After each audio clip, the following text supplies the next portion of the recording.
From the News Channel 5 network, this is SportsLine.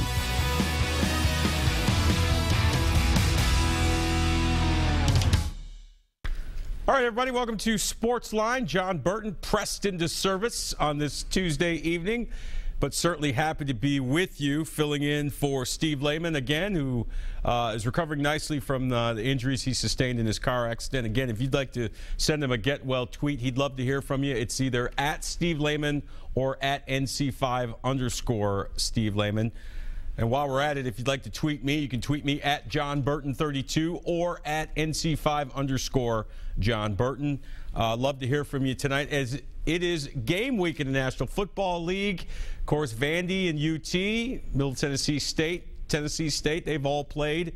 But the NFL gets going. Of course, the Thursday night game, Steelers at the Patriots. Tom Brady will be there, as he has survived his Deflategate suspension. You know all about that. And then the Tennessee Titans hit the road for week 1 at Tampa Bay. It'll be Marcus Mariota versus Jameis Winston, and our buddy Mike Keith, the voice of the Titans, telling us the other night on the Electric Power Company Sunday Sports Central, it'll be the first time that quarterbacks selected 1 and 2 overall in the NFL draft have squared off against each other in week 1. First time in NFL history, so your Titans making history. I want to know where you're at with the Titans as we head into the regular season. Training camp is over. The preseason is over. Are you feeling more optimistic about the Titans this season, less optimistic, or about the same? And I want to know why. 737-7767 is the number to call. Also, interesting article in today's Tennessean from Dave Amhauser, I hope I said his name right, about the future of Vandy head coach Derek Mason. And I took a glance at it. I haven't read the whole thing, admittedly, but I took a glance at it right before I came upstairs to do SportsLine. And I want to hear from Vanderbilt fans tonight. Where are you with Derek Mason? Do you still believe that he is the right man to lead the Vanderbilt Commodore football team? Obviously a tough loss last week. This is our first chance to really chat since the 14-12 loss to Western Kentucky on Thursday night to open the season. Tough loss to be sure, but you definitely see with Mason in control, the defense should be much better this year. But again, a tough loss, a game they really should have won. Johnny McCrary, of course, the 2 end zone interceptions that he threw, they miss a field goal. That's 17 points left off the table for the Commodores. Otherwise, they win this game pretty comfortably. So where are you at with Derek Mason, Vandy fans? And also, I want to hear from the UT fans. How are you feeling about your secondary? What are your thoughts about this weekend's game against Oklahoma at home? Is this a statement game for the Vols? So I want to hear from Big Orange Nation as well. We'll take our first call right now. It's Jay on line 1. Jay, good evening. You're on SportsLine. Hey, Big John. How you doing tonight? Good, man. What's happening? Thanks for jumping on. All right, man. First of all, my prayers are with Steve and his family. Appreciate that. Yeah, I'm a Vandy fan, season ticket holder, and I've been, this is a debacle, man. I tell you, he looks so confused. He looks at his other coaches and looks like he tries to get information from them when to take a timeout, et cetera. I don't know if you've noticed that. Mm-hmm. But also, I think Kevin Sumlin, he's a good coach, and I think Old Chief's done a good job for them. What do you think of Texas A&M? Thanks. All right, thanks for the call. We appreciate it. Yeah, Texas A&M, I mean, obviously a solid program under Kevin Sumlin. He's done a great job. I think they could be a sleeper team this year in the SEC. Not much is expected of them, but the way that offense can spread you out and create different matchup problems for you defensively, they're going to be in a lot of football games this year. And it'll be interesting to see how well they respond. The SEC, a pretty good first weekend for the SEC, and trust me, the folks down there, the SEC honks, they're not too happy about hearing about how the Big Ten is the new big boy on the block. We talked about that a couple of weeks ago.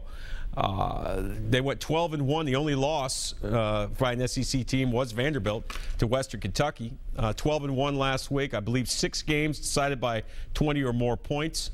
So the SEC is going to be obviously tough as it's ever been, but A&M could be one of those sleeper teams, maybe one of those teams late in the season, like Tennessee, that you don't want to play late in the year. Let's see what Kevin has to say. What's up, Kevin?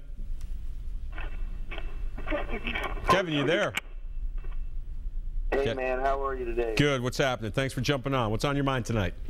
You know, I just wanted to talk for a minute. You know, I think that the reason why Vanderbilt football, I'm a Tennessee Volunteer, and I think the reason why Vanderbilt football is where it's at right now is because of the statement that was made just this past Saturday. That game being played in Nashville, if you noticed, a lot of those players, including the punter, they were all from the Middle Tennessee area, from the Nashville area. That game was basically an invitation for anybody that's playing in the Middle Tennessee area to come and be a part of a great program that Butch Jones is putting together. I think Derek Mason is a great coach. You know, he's an outstanding coach. I don't think it's Derek Mason's fault at Vanderbilt. I think it's more or less it's the assistants that he brought on board with him. I think that he needs to clean house and look within the SEC for some assistant coaches.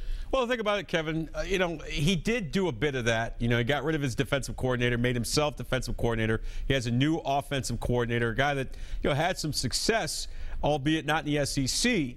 But you're right about what Tennessee did this weekend. This was a genius move by the program to come to Nashville, play a, you know, for the most part, pretty solid game.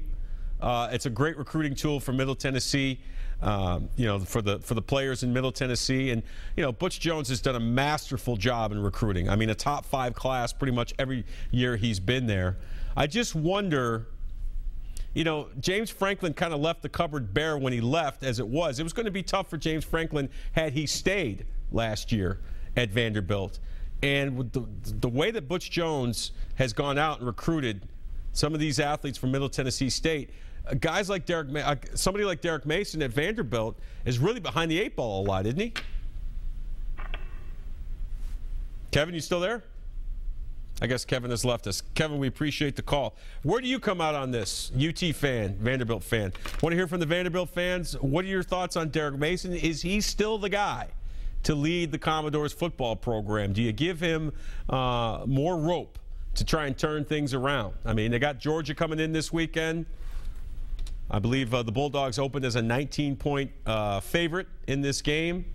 It would certainly be a monumental upset if Vanderbilt were to win that game. So assuming things don't go their way and they're 0-2, I mean, that was a big, big loss for Vanderbilt in so many ways last Thursday night. And you feel for, if you're a Vanderbilt fan, you feel for Derek Mason because, again, he's got that defense humming. I mean, that was an explosive Western Kentucky offense that they were able to pretty much shut down but for a couple of plays. And, you know, again, your quarterback throws 2 interceptions in the end zone and you miss a field goal. That's 17 points gone.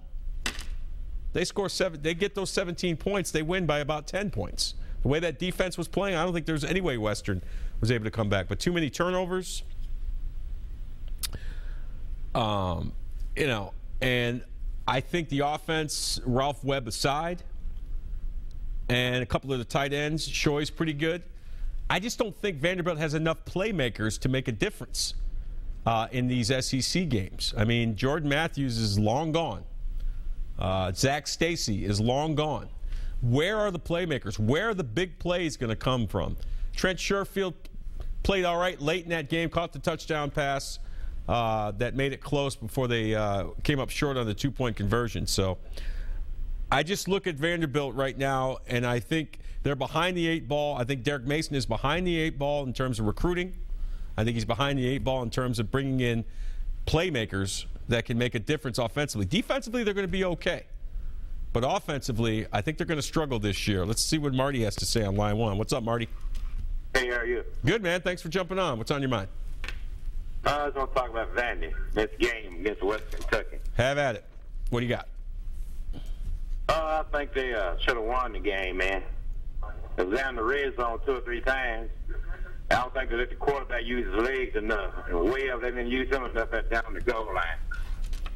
They should have won that game easy. It was crazy, man. It don't make no sense. Nah, I mean, that's what we were talking about. They left 17 points off the board.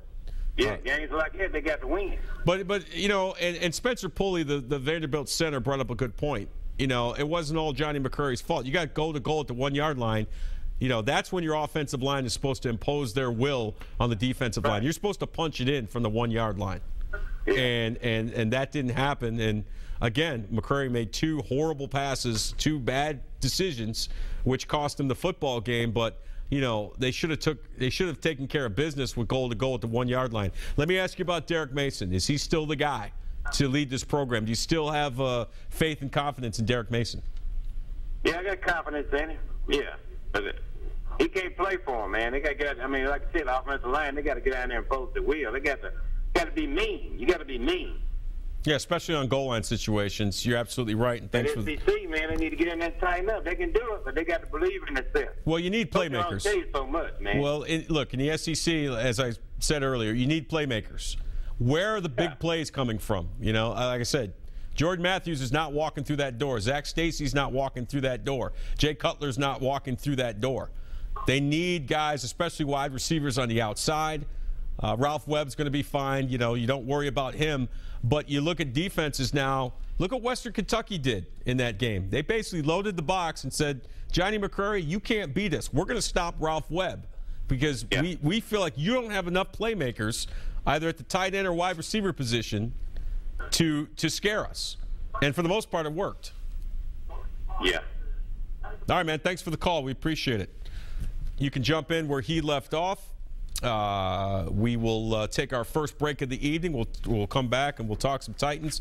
We'll hear from head coach Ken Wisenhunt, but also your calls. Vols fans, Vandy fans, give me your early thoughts on what you saw from Game 1, and Titans fans as well. Are you more optimistic, less optimistic after the preseason, or are you staying the same? We'll get to your phone calls and a lot more. Stay with us.